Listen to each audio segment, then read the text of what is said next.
Whilst all this was going on last night, Rishi Sunak was being interviewed by Harry Cole, the political editor of The Sun newspaper.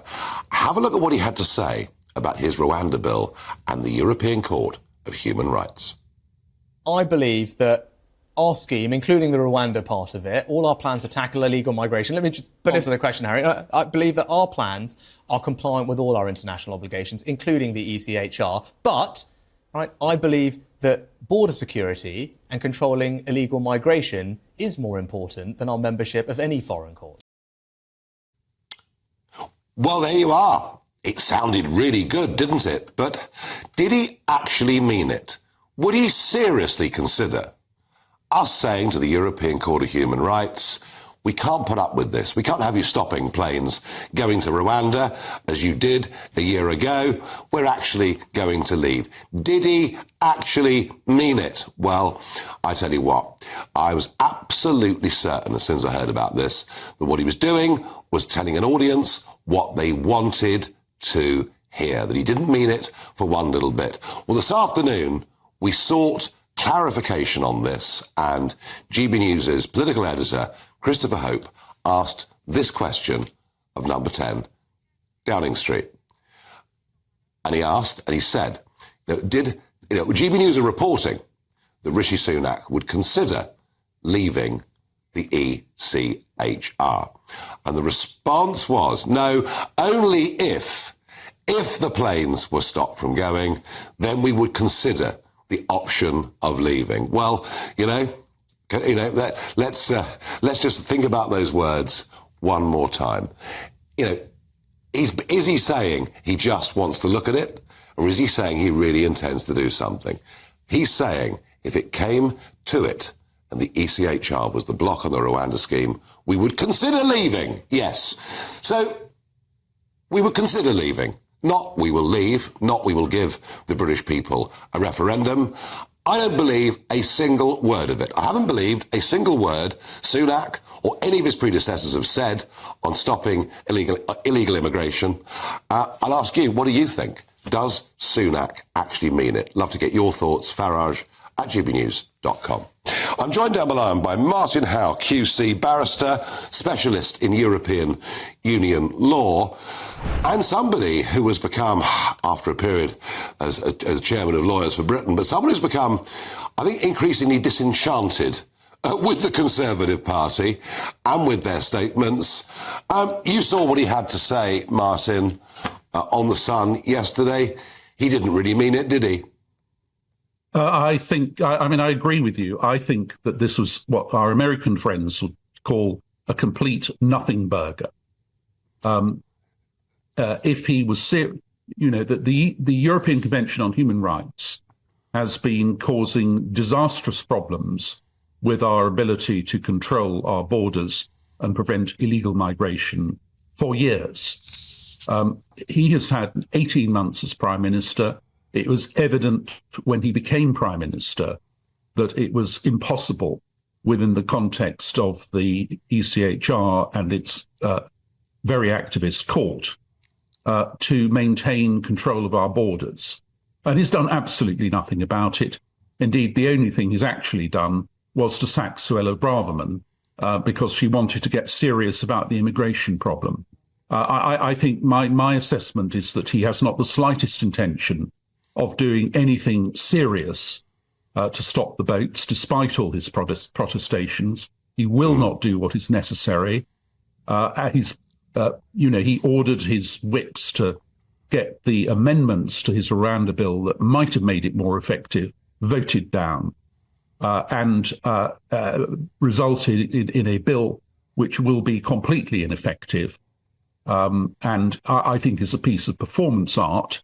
It's not actually a serious bill intended to solve the problem.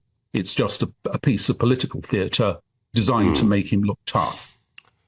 It's also worth remembering there are quite large numbers in his own party who believe that membership of the ECHR is the right thing for us. And they point out that Churchill, over 70 years ago, was one of its biggest advocates. What would you say to that, Martin Howe? Well, there's a bit of mythology about this sort of Churchill advocacy. But of course, what we have to remember is the European Convention on Human Rights, if you actually read the text, is pretty unobjectionable. It contains a series of rights that almost everyone across the political spectrum would endorse. But the problem has been not the convention itself, but this Court of Human Rights at Strasbourg that spent, the last 70 years since the convention was adopted, creating whole new doctrines and changing the meaning of the original convention. I mean, one of the most interesting things, important things, is the convention actually contains nothing at all about asylum rights. That wasn't an oversight. Yeah.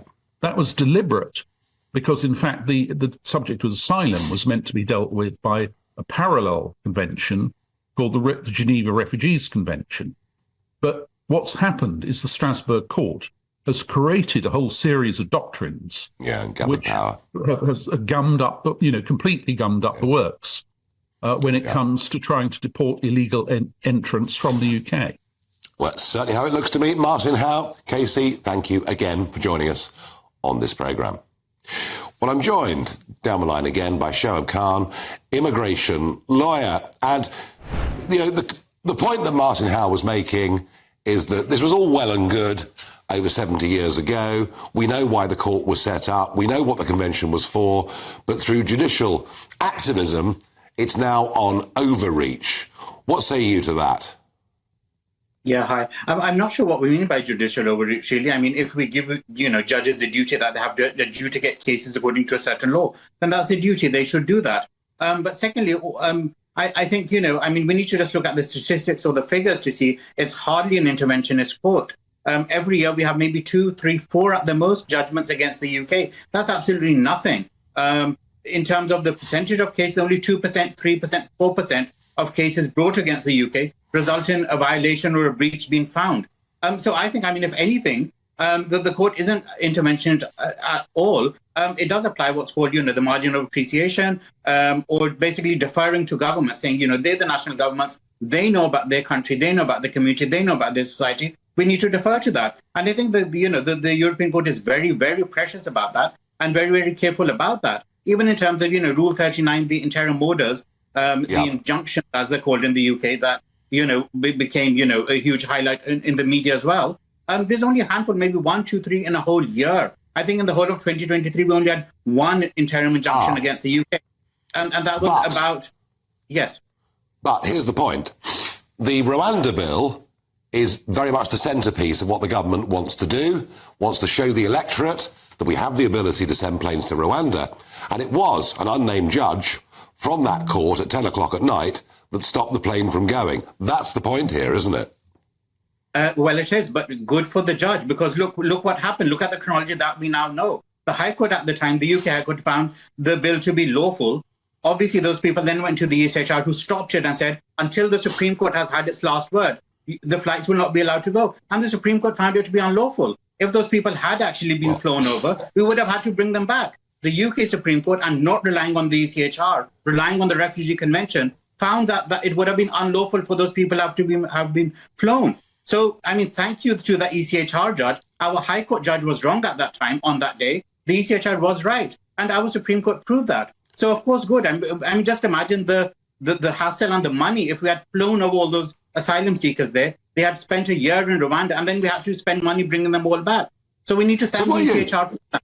Yeah. So what you're really saying is that people can just illegally pay, young men from all over the world who destroy their identity documents can just illegally come into Britain in unlimited numbers, and there's absolutely nothing we can do. No, what I'm saying is the government needs to act lawfully. The Supreme Court, the UK Supreme Court, found that the Rwanda bill, as it was at the time, was unlawful. And look at what Parliament did. Instead of actually doing something on the ground or making any changes, they, waved a magic wand. Rwanda is hereby declared safe. Sorry, but that's absolutely ridiculous. That's such a childish, immature thing to do. The point is, you liaise with Rwanda, you liaise with the courts, you work collaboratively with the parties, you try to make it safe. You bring those guarantees before the Supreme Court again. You don't just ignore the Supreme Court decision, reverse it in Parliament. What's the point of the Supreme Court then? Every time it declares something the government doesn't want, then Parliament next day issues an order saying, so I think that's completely ridiculous. It just shows that the government, I mean, even the government isn't claiming that it's compliant with the ECHR. They failed to make that declaration in Parliament. As soon as you bring legislation court, if you do believe, as James cleverly should have, if you believed it was in compliance with our international obligations, he could have made that declaration. He refused to. He knows it's not compliant either. I think you're probably right. Shoaib Khan, thank you for putting the argument.